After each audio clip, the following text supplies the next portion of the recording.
大家好，歡迎嚟到我哋嘅信小新聞報導。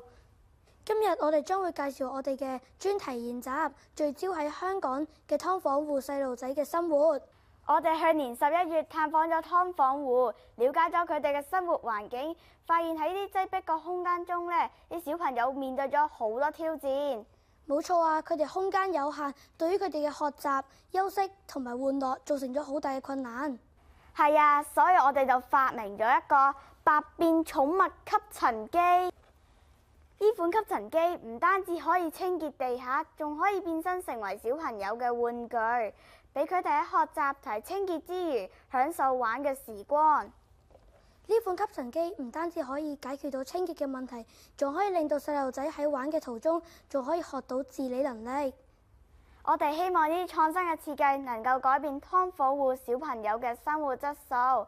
如果大家想親身了解一下呢啲創新嘅設計，記得喺4月11日嚟到信小參觀。多謝大家。